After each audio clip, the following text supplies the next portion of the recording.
쑥 빨려 들어갈 뻔했어요. 빨려 들어가네. 매트릭스야. 네, 박병창 이사님과 함께하는 마켓 인사이드 안으로 한번 쑥 빨려가 들어가 보겠습니다. 박병창 이사님 어서 오십시오. 예, 안녕하십니까. 어서 오세요. 네. 아 그러고 보니까 우리 박병창 이사님 BBC네 그죠 약자가. 박병창. 네, BBC. 네, 우리 박병창 이사님. PBC입니다. 아 PBC. 네. 아 박피로 가는군요. 예. 아 죄송합니다. 네, PBC. 자 그러면 우리 박병창 이사님 어제 미국 시장 올랐습니다. 예, 올랐습니다. 네. 1% 이상 올랐는데요. 아, 요즘 미국 시장을 보면요. 우리 가끔 우리 김 프로님도 말씀 주시고 이런 얘기 하잖아요. 오후에 올리면서 끝났냐, 내리면서 끝났나. 올리면서 끝나면 그 다음에 오르고 내리면서 끝나면 그 다음 내리고 이게 좀 잘 지켜져요. 이 얘기는 왜 그럴까요? 장중에 변동성을 일으킬 만한 이벤트들이 없기 때문에 그런 겁니다. 그러니까 조금 편해진 시장이다라고 생각하시면 돼요. 또 FOMC까지 멀리 남았고. 예, 예. 그러니까 이제 이게 장중 이 빅이벤트나 아니면은 변동성 그게 크게 없기 때문에 수급이나 아니면 차트대로 좀 움직이는 그런 모습을 좀 나타내고 있습니다. 약간 편해졌다. 그 정도 보시면 될 것 같고요. 시장 자체는 그냥 등락을 계속 거듭하는 그런 상황이고요. 종목 장세 그리고 이제 테마가 강력하게 이루어지는 그런 시장이 계속 이어지고 있습니다. 네. 자, 여하튼 어제 나스닥은 1.4% 정도 올랐고요.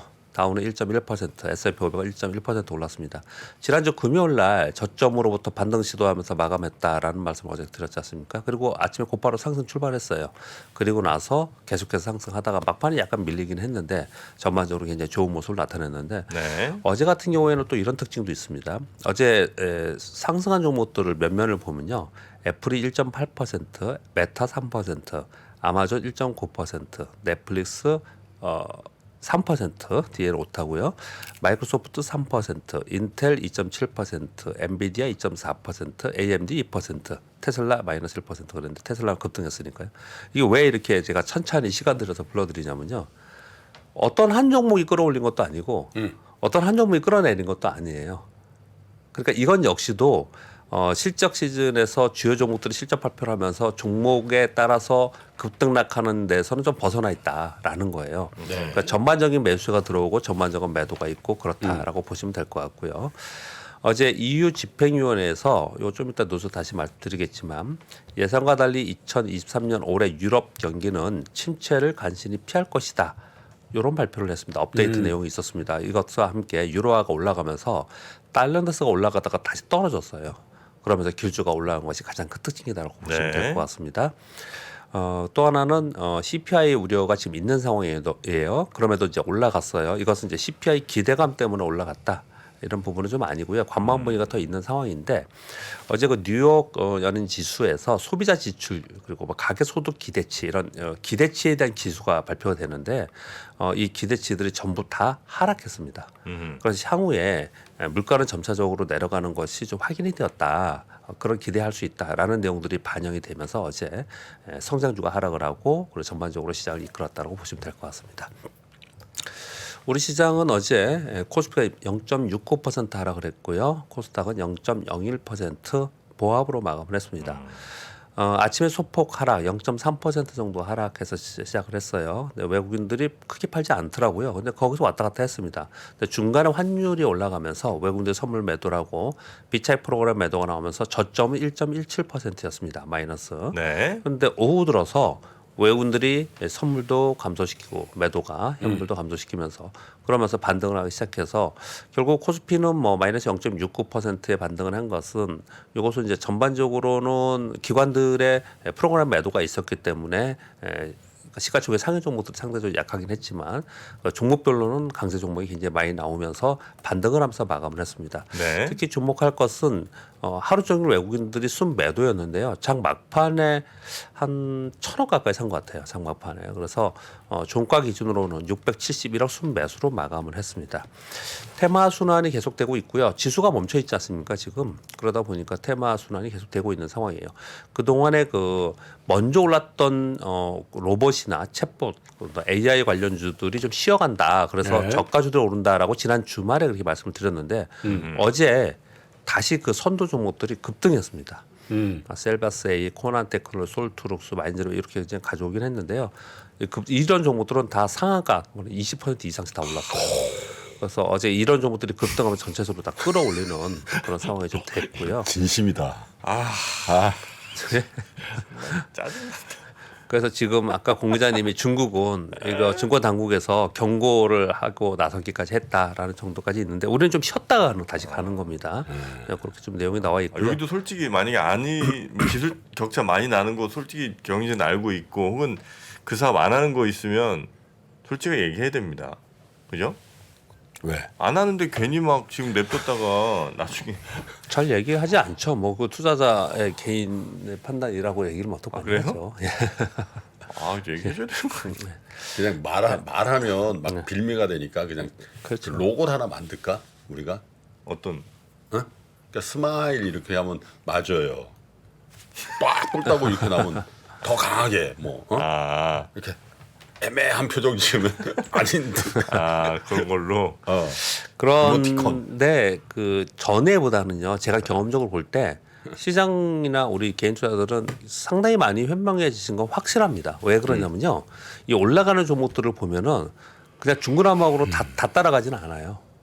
아닌 것들은 구별을 좀 해가면서 갑니다. 그래요? 예, 그렇게 좀 보시면 될 것 같고요. 어제는 오랜만에 조선주들이 좀 오르면서요. 피팅과 관광 업체들이 따로 올랐고요. 그리고 2차 전지의 소재 있잖아요. 완전 폭등했습니다. 폭등. 그리고 나노신 소재는 어제 12만 원 정도 가고 있더라고요. 소금을 확 뿌려버리시네요 우리 PBC께서. 왜요? PVC시죠? 티커가 PVC시죠 아마? 왜 작년에 나노신 소재 40개 종목 중에 유일하게 보내드린 게 나노야. 예. 유일하게. 근데 수익 많이 나시지 않았나요? 그 아니 손절 쳤지. 그게 손절 만 원- 아니에요. 손절 아니야? 손절 아니에요. 살짝 먹었죠. 살짝 먹었죠. 많이 물려 있다가 살짝 먹고 보내드렸거든. 그 후로 한 더블 이상 났을 거야. 10,000원 건조에 있다 7만 원 갔다가 다시 한 3, 4만 원 갔다가 다시 지금 12만 원 간 거예요. 12만 원. 12? 예. 아이고. 네, 이렇게 올랐던 것은요. 양극재와 이 소재의 실적이 굉장히 좋을 것이라는 그 IR 자료들이 계속 요즘에 나오고 있습니다. 회사에서 발표들을 하고 있어요. 그러면서 어제 같이 올랐고요. 그래서 2차 전지는 여전히 시장의 주요 버팀목으로 작용을 하면서 시장의 버팀목도 되고 테마의 주도로서 계속 이뤄지고 있다라고 보시면 될 것 같습니다. 네.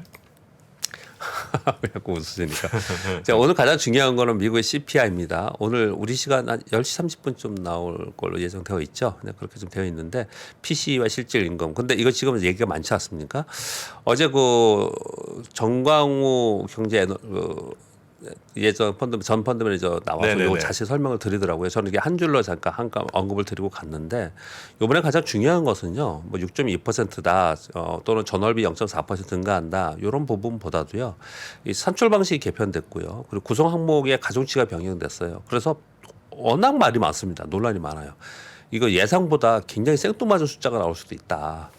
위든 아래든 간에 이런 얘기들 막 하고 있는 그런 상황이에요.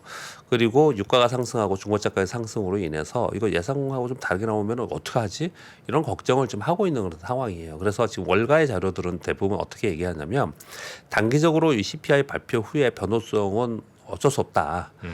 변동성을 좀 감안하면서 봐야 된다. 근데 그거 이후에는 큰 이벤트가 없기 때문에 좀 다시 안정화될 거다. 이렇게 지금 현재 얘기를 하고 있고 심지어 이것으로 인해서 지금 2월 중순이잖아요. 한 3월까지의 시황의 흐름이 좀 변하지 않겠냐 이렇게까지 얘기하고 있는 상황이거든요. 그래서 굉장히 중요합니다. 물론 주식시장에서 저도 이 말을 굉장히 쓰기 싫어요. 왜 과거에 보면은 우리 그 전문가들 나와서 경제 방송에 보면 오늘 중요합니다라는 말을 매일 오늘 중요하다고 얘기하잖아요. 네. 지표들도 항상 중요하다고 하는데 근데 분기별로 정도의 이제 중요한 시점들이 있는데 이번에 이제 요걸 굉장히 중요하게 생각하는 것 같은데 그 중요하게 생각하는 이유가 산출 방식 변경, 고정 항목 가중치 변경이 어떻게 반영이 되는가 이렇게 보는 거고요. 근데 이것에 대해서 크게 걱정을 하지 않는 쪽도 있습니다. 왜 그러냐면요. 만일 이것으로 인해서 시장이 변동성을 준다 하더라도 즉 상승 변동소, 하락 변동성이 다 있을 수 있겠지만 하락 변동성이 있다 하더라도 요번에 그 구성 항목의 가중치의 변경으로 인해서 향후에 더 떨어질 가능성이 더 높아졌어요. 그래서 그 부분을 아마 시장이 반영하지 않을까라고 생각을 좀 하고 있습니다. 아무튼 뭐 오늘은 이게 중요한 부분이기 때문에 시장이 좀 관망 분위기가 있을 거고요. 네, 그런 가운데 이게 끝나고 나서는 다시 정상화되면서 종목 장세가 계속 이어질 것이다 이렇게 좀 보시면 될 것 같습니다. 우리나라는 요즘에 할 말이 별로 없어요. 외국인들의 순매수가 계속 이어지고 있는 상황 네. 속이지만 점차로 좀 약화되고 있고요. 지수가 좀 위에 2,500을 딱 갖춰진 상태에서 계속 종목 장세, 테마 장세마저 이루어지고 있는 거거든요. 근데 왜 이런가에 대해서 오늘 좀 설명을 드리고 돌팔골 뭔가 이 부분에 대해서 자료를 가지고 한번 말씀드려보겠습니다. 이슈에서 이제 그걸 가져왔는데요. 우리가 1월 강한 반등 이후에 1월 27일 날 고점을 찍고 2월 그 이후에 지금 2주 반 동안 계속 박스권에 있는 상황이거든요. 2,500포인트를 돌파하지 못하고 있어요. 그런 가운데 외국 매수 강도는 점차 약화되고 있기 때문에 야 이러다가 밑으로 훅 빠지는 거 아니냐, 네. 라는 이제 얘기들도 솔솔 나오고 있는 그런 상황이고요. 근데 이렇게 되는 것은 외국인들은 매수는 있었지만 개인 기관들의 매도가 지속되고 있었고요. 그리고 추가 상승에 대한 제한적 투자 심리가 지금 있습니다. 근데 여기서 더 오를 수는 없다라고 하는 제한적 투자 심리는 근거는 뭐냐? 그 근거 두 가지를 지금 오늘 말씀드리고 하는 거예요. 하나는 뭐냐면요. 2,500포인트 위로 올라가면 12개월 포도 지금 애널리스트들이 작성한 우리나라의 기업 실적의 PER이 14배 정도까지 갑니다. 네. 그래서 야, 이 이상 가기에는 어렵지 않겠냐라고 보는 거예요. 그러면 제가 빨간 글씨로 표시를 해놨는데 두 가지가 돼야지만 이걸 돌파할 수 있다는 거예요. 네. 하나는 기업 이익이 바닥 확인이 돼야 된다는 거예요. 바닥 확인. 예전처럼 회복이 되지 않는다 하더라도 바닥 확인이 되고 저점을 형성하면서 올라온다라는 확인이 되어야 된다는 거거든요. 근데 이건 좀 어렵죠. 근데 지금 이제 추정하는 애널리스트들의 얘기들은 2분기가 지나고 3분기부터 회복이 돼야 된다. 그렇다면은 우리나라 지수는 그 전에 저점을 찍지 않겠냐 이런 얘기들을 지금 하고 있는 상황이에요. 근데 이거는 확인 또는 열어봐야 되는 부분이에요. 요 첫 번째 건요. 근데 두 번째 거는 확인을 좀 할 수 있습니다. 두 번째 건 뭐냐면은 그 동안에 이제 물가 둔화를 받고 금리 인상 폭의 둔화를 받고 이제 곧 금리 인상의 중단이 있을 거고. 그런 것들을 반영하면서 반등 후에 조금 옆으로 박스권에 들어갔지 않습니까? 네. 이 박스권을 돌파하면서 더 가기 위해서는 경기가 회복되는 시그널이 이번에 또 있어야 된다라는 거예요. 그것은 볼 수 있습니다. 뭐냐면은 지금 이제 이건 뭐 제 개인적인 의견이 아니고 월가에서 계속 얘기하는 게 이거 확인하자 이 얘기입니다. 여러분 자주 보시는 거예요. 다 아시는 컨퍼런스 보드에 들어가면은 있는 미국의 경기 선행 지수예요. 요 차트인데요. 6월 평균이 이렇게 좀 나와 있는데 그 숫자들이 이렇게 나와 있는데요. 그 그래프로도 있죠. 회색 선은 침체 리세션에 들어갈 때고요. 근데 보시면 지금 미국에서 요번에는 경기 침체가 깊지 않을 거라고 얘기를 하지 않습니까? 근데 경기 침체가 깊었다는 거는 이렇게 밑으로 크게 내려갔다는 거잖아요. 이렇게. 이게 세 번의 정도 2000년부터 세 번에 크게 내려갔는데 이번에 여기까지 안 내려갈 거라고 얘기를 지금 하고 있는 상황이에요. 그리고 여기서 다시 꺾어 올라갈 거라고 얘기를 하고 있는 거거든요. 네. 그런데 약세론자들은 이거를 내려갈 거라고 얘기하는 이유는요. 이 중간에 빨간색과 제가 노란색으로 쭉 거놨는데요. 빨간 것과 검은색으로 이렇게 점선을 표시되어 있지 않습니까? 이게 어떤 선이냐면 여기 있죠. 워닝 시그널, 리세션 시그널 이렇게 써 있지 않습니까? 이 밑으로 가면은 이제 리세션이 될 가능성이 높다라고 경고를 한다라는 거예요. 이게 네. 가능성이 높다라는 거예요. 근데 이 밑에가 있잖아요. 그러니까 리세션 갈 거다. 과거의 경험도 그렇고 이렇게 얘기를 하고 있는 거고 지금 월가나 아니면은 연란정권이나 미정부 재정부에서는 그렇지 않다. 얕게 가다가 다시 꺾고 올라갈 거다 얘기를 하는 거거든요. 네. 그럼 이건 답이 나와 있는 거잖아요. 이거 매월 발표되니까 네. 이 선이 꺾어 올라가는 걸 확인하면 되잖아요. 그러면 이거는 확인이 되는 거지 않습니까? 그러니까 얘가 확인이 되는 것이나 또는 기업이익이 바닥 후에 회복되는 것들이 확인이 되면 그러면 요것을 돌파하고 올라갈 수 있다 이렇게 얘기를 하고 있는 거예요. 그러니까 너무 예. 어렵게 생각하지 마시고 아니 어려운데 저는 뭐가 어렵냐면 예. 이건 안 좋아 지금 오늘. 경기 나노 경기 회복의 시그널 뭐 그거는 이제 이런저런 예, 예. 보면 알 수 있을 것 같기도 해요. 예, 예. 그리고 주가가 이게 바닥이냐 아니냐도 물론 그것도 사실 의미는 없을 수 있겠습니다만 예. 야 PER 뭐 이제 9배다 이런 예, 예. 야 이거 바닥까지 온 건가? 혹은 예. 뭐 PBR 뭐 0.8배다. 야 이 정도는 바닥 아닌가? 이런 건 이제 생각할 수 있을 것 같은데 네네. 기업 이익 바닥한 후에 이게 회복이 되려면 기업 이익이라는 거는 예. 이 바닥 후 회복된다는 거는 그러니까 매출이 거의 일정한 혹은 별로 변동이 없는 회사의 고정비는 거의 일정한데 변동비 그러니까 뭐 원자재 값이나 이런 것이 막 정말 너무나 많이 올랐다가 떨어지는 거 정도 아니고서는 예. 기업 이익 바닥 후 회복을 우리가 어떻게 할 수 있냐는 거예요. 이거 김한지 박사님이 항상 가르쳐 주시는데요. 가르쳐 주십니까? 네. 제가 안 배운 거죠. 항상 제가 들어보면 해주시는데 그렇습니까? 기업 이익 바닥을 어떻게 애널리스트들이 네. 그 이익을 전망치를 내놓잖아요. 예를 들어서 1분기 여번 전망치 내놓잖아요. 네. 그 전망치보다 컨센서스보다 높게 나오는 비율이 높아지면 바닥을 확인하는 거예요.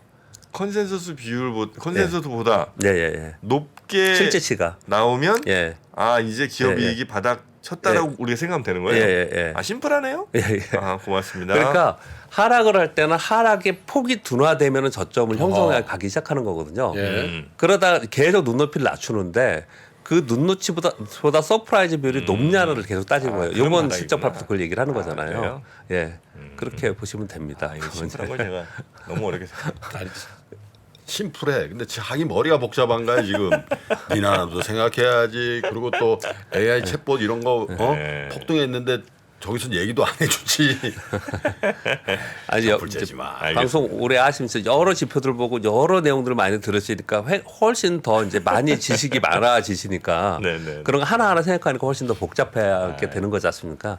거기서 어떤 거를 나는 기준으로 삼고 갈 것이냐를 이제 기준을 세우는 것도 굉장히 중요하지 않을까 생각합니다. 그리고 두 번째는요. 이 금융감독원에서 발표하는 건데요. 이게 외국인들이 1월 순매수 규모가 9년 내 최대였다고 합니다. 어제까지 제가 봤더니 8조더라고요. 1월에 6.37조 순매수했어요. 이거 월벌 규모로는 2013년 9월 이후에 최대라고 합니다. 네. 이건 여러분 다 아시는 거예요. 근데 그 밑에 제가 의미를 부여하기 위해서 말씀을 드리고자 하는 건 뭐냐면 6.37조 중에서 미국이 1.62조, 룩셈부르크가 1.6조, 영국이 0.95조, 약 1조. 이거 합치면은 한 얼마 됩니까? 3.2조, 4.2조 되잖아요. 이렇게 되지 않습니까? 이 얘기는 첫 번째 의미를 둬야 되는 건 뭐냐면 이렇게 들어온 외국인들은 거의 대부분 룩셈부르크에서 우리나라 개별 종목의 가치를 보고 성장을 보고 들어오겠습니까? 네. 이거 다 인덱스로 들어온다는 거예요. 다 인덱스라는 거예요. 네, 들어온 네. 자금들이. 그 첫 번째 그거에 이제 우리는 힌트를 얻어야 되고요. 두 번째는 1월 말 기준 외국인들의 총 비중이 26.9%예요. 굉장히 낮은 겁니다. 이거 낮은 거예요. 그래서 좀 글로벌 경기가 좋아지든지 우리나라의 전체적인 이익이 좋아진다 했을 때 외국인들은 다시 들어올 가능성이 있습니다. 이게 30% 갈 때도 30%를 깨냐 마냐, 이거 잘 안 깨는데 이런 얘기를 했던 거거든요. 이게 지금 그 아래까지 떨어져 있지 않습니까? 그렇기 때문에 상당히 낮은 거라서 들어올 개연성은 추가적으로 있다 이렇게 보시면 될 것 같고 세 번째는 전체 투자자 중에서 볼 때 미국이 40%, 유럽이 30%예요. 70%가 미국과 유럽에 있다는 거거든요. 아주 먼 나라에서 우리나라 와서 투자하는 거지 않습니까? 그러니까 아마도 거의 대부분 컨센서스가 있고 그리고 IR 자료가 확실하게 있는 대형주 또는 인덱스 위주로 거래를 한다라는 것이죠. 그렇게 보시면 될 것 같고요. 네. 그다음은 아까 제가 잠깐 언급을 드렸던 EU 집행위원회에서 유럽 경기 침체 간신히 피할 것. 이 간신이라는 걸 워딩을 굉장히 중요하게 얘기를 했습니다. 그 얘기는 아주 좋아지는 건 아니고요. 요번에 0.3% 올해 성장률 예상했었어요. 근데 업데이트하면서 0.8%로 상향시켰습니다. 그리고 인플레이션도 고점 요번에 6.1% 5.6% 낮췄습니다. 네. 그래서 전반적으로 좀 어려운 시기지만 점차 좀 좋아지고 있다라는 것들이 어제 시장에서 반영이 돼서 유럽이 올랐고요. 영국은 신고지수 경신했더라고요. 프랑스는 신고지수 근처에 가 있고 그렇게 좀 올라와 있습니다. 자, 마지막 뉴스도 아니고요. 여러분들한테 전해드리는 시황도 아닙니다. 그냥 한번 요게 재미있고 여러분들 한번 전해드리고 싶어서 가져왔습니다. 어제 헤럴드 경제 뉴스에 타이틀이 5천 넣고 크게 후회해서 나 망했다 생각했는데 1억이 됐어요. 그래서 한박 웃음을 지으면서 어떤 사람 얼굴이 나오는 이 뉴스 저도 본 것 같습니다. 네, 보셨어요? 이 뉴스가 나왔더라고요. 기술력 있는 기업에 투자해서 했는데 주가 하락해서 거의 망한 줄 알았는데 한 달 사이에 주가 급등해서 원금 2배가 됐다. 공모도 거의 뭐 잘 안 됐던 예. 회사인데. 그래서 그죠? 그 종목은 오픈 엣지 테크놀로지였는데 아무튼 저는 요걸 설명드리고 이걸 가져오지는 않았겠죠. 어떤 걸 가져왔냐면 요 기사를 읽으면서 이런 기사를 읽으면서 여러분들이 어떤 생각을 하고 계실까라는 측면에서 저는 주식시장에 오래 있었던 사람들의 입장에서 말씀을 좀 드려보면 이런 거예요. 성장주 투자할 때는 이제 마인드라고 써놨는데 마인드예요. 성장주 투자는요. 일반적으로 인덱스 자금이 들어와서 움직이는 대형주 투자하고는 투자 전략과 투자 마인드가 달라야 됩니다. 달라야 됩니다. 기본적으로 달라야 돼요. 그리고 이들이 투자할 때 타이밍은 또 달라요. 왜냐하면 얘네들은 캐즘 이론과 S커브 이론을 많이 가지고 얘기를 해요. 근데 이걸 공부를 좀 하기 위해서 제가 이거 책 선전에 이런 건 아니고요. 포털에 보면 많이 나오는데 또 오타가 있네. 짐 슬레이트 영국의 소형주를 성공하신 영국 네. 그 개인 투자들의 대부라고 표현하죠. 줄루 투자법이라고 있어요. 이걸 한마디로 표현을 이렇게 드려보겠습니다. 뭐냐면요. 자기가 잘 아는 기업에 그 기업이 지금은 기술력도 있고 그렇지만 지금은 작아. 그러나 그런 기업에 여러 군데 분산해가서 조금씩 소액씩 투자를 해서 그 기업이 성장하는 것과 같이 가는 게 개인 투자자들이 큰 수익을 내는 부를 이루는 가장 좋은 방법이다. 이렇게 얘기를 합니다. 그래서 이 타이틀을 보면서 제가 어떤 생각이 들어서 이 말씀을 드리냐면 그냥 5천 넣고 크게 후회해서 망한 줄 알았는데 어느 날 봤더니 1억이 됐다. 그럼 이거 운이 좋았던 거잖아요. 그냥요. 네. 이런 타이밍이 돼서 그렇게도 물론 주식 투자를 할 수 있겠지만 기본적으로 처음에 이런 소형주에 중소형주나 성장주 투자할 때는 우리가 시황을 보거나 대형주를 투자할 때는 기본적으로 투자 전략과 마인드가 달라야 된다. 이런 부분들을 좀 고려해서 이쪽 공부도 조금 한번 해보시는 게 어떤가 그런 생각이 들어서 한번 뉴스를 네. 가져왔습니다. 성장주로 시작을 했다가 가치주로 바뀌는 분들도 많아요. 성장주로 난 투자를 했어 맨 처음에. 네네. 하다 보면 점점 가치를 따지게 되고 뭐 이런 자꾸 뭔가 바뀌는 경우가 많은데 네네. 성장주 투자와 가치도 투자 이런 좋은 것도 좀 거는 가치주라고 샀는데 성장주가 돼버리는 케이스가 아하. 좋지. 좋죠. 예. 그런 경우도 있겠죠. 네, 예. 네. 그런 것도 하여튼 여러분 퍼 한 7에 샀는데 퍼가 한 70대. 주가가 한 오 짜릿해. 50분의 1로 박살난 건 아니었을까요? 그럴 순 없나? 아이, 그럴 수 없는 거죠? 주가가 50분의 1 실적이 근상돼서 주가 50%인데 뭐 고퍼주가 되나? 주가 주가 올라야지 고퍼가 되지. 이익이 10,000분의 1로 줄었어요. 됐어 넘어가. 자, 우리 박병창 기자님 네네. 아침 시간 너무 감사하고요. 네. 내일 아침도 잘 부탁드리겠습니다. 네, 감사합니다. 고맙습니다. 장 시작 전부터 종료까지 쏟아지는 수많은 뉴스와 정보들. 이 중에서 어떤 것이 투자에 정말 도움이 되는 정보일까요?